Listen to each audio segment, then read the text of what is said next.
class, and welcome to our second video lecture for Chapter 15, Persuasive Speeches. Today we're going to look at the persuasive process as well as speaker credibility. I know we've gone over speaker credibility in the past, but today we're going to go a little bit more in depth, looking at not only what speaker credibility is, but what the different types of speaker credibility are and how we can build your credibility as a speaker. So with that being said, let's get started with the persuasive process. In our first video, we focused almost exclusively on the persuasive speech assignment.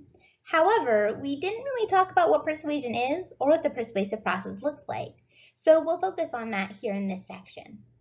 William McGuire, a social psychologist at Yale University, broke persuasion down into 6 stages. Because your speech falls almost entirely within the first 4 stages of this process, we'll focus solely on those 4 stages here. The first stage of the persuasive process is awareness.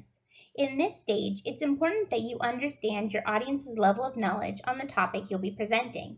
This is important because it will allow you to understand how much background information you need to provide to your audience. Also within this stage, you need to make sure that you focus your audience's attention and let them know why this topic matters. If this sounds familiar, it should, as this is the goal of your audience relevance section. In this section, it's important that you let the audience know why this topic matters to them and their everyday life.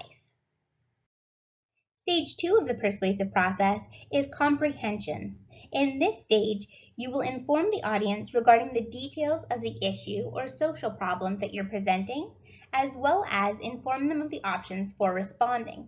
Depending on your audience's level of knowledge regarding your topic, this will help you determine how much time to spend describing the problem and how much time to spend describing the solution or possible solutions for your problem. We'll talk about this more in video 3 when we discuss different organizational patterns for persuasive speeches. Stage 3 of the persuasive process is acceptance. Please understand that when giving a persuasive speech, this does not mean that 100% of your audience will agree with 100% of what you said. Instead, your audience should accept your point of view as valid, and they should believe that the topic is relevant to them. This is not something that you as a speaker should stop worrying about after you've given your audience relevance section in your introduction. Instead, make sure that the information and the examples you provide throughout your speech relate directly to the audience and their everyday life. Also, very important within this stage is making sure that the audience feels they have agency. What this means is that they truly believe that they can help make a difference within the problem you've presented. The best way to do this is to make your solution something that's attainable for your audience. Make sure that you put something in there that they can do immediately once they leave. No matter what their resources look like, you should have some part of your solution that makes them feel that they can truly make a difference in the problem you've presented. The fourth and final stage of the persuasive process that we'll discuss today is integration. Again, just like with acceptance, this does not mean that your audience will 100% agree with everything you said. However, they should take in your message and they should accept your point of view as being valid. If they do this, then your point of view should alter their own point of view on some level to some degree. What this means is there should be some sort of change, even if it's a very small change, in the way they think about the topic that you've provided, as well as the possible solutions you've given. If you do this correctly, then you have conducted the persuasive process within your persuasive speech assignment. Congratulations! Now that we've talked about the basics of the persuasive process, let's dive a little bit deeper into credibility. Credibility, as we've talked about in the past, is the ability to inspire belief or trust in others. Your text talks about 3 different types of credibility, beginning with initial credibility. Initial credibility is the credibility a speaker has before a presentation. This can be gained because of some type of celebrity status, previously speaking to your audience, or having some type of advanced degree or knowledge in the area that you will be speaking on. Derived credibility is the credibility a speaker acquires throughout their speech. This is gained by giving logical arguments, providing concrete and hypothetical examples that relate to your audience, and providing credible sources to back up the arguments you give. Lastly, we have terminal credibility. Terminal credibility is your initial credibility plus your derived credibility. If you've done your job as a speaker correctly and shown yourself to be ethical, then your terminal credibility should be higher than your initial credibility when you started. Because credibility is so important, let's take a minute or two to talk about how you can improve your credibility as a speaker. First, your credibility can be affected by your research. So you want to make sure, as we've talked about in the past, that your sources are credible.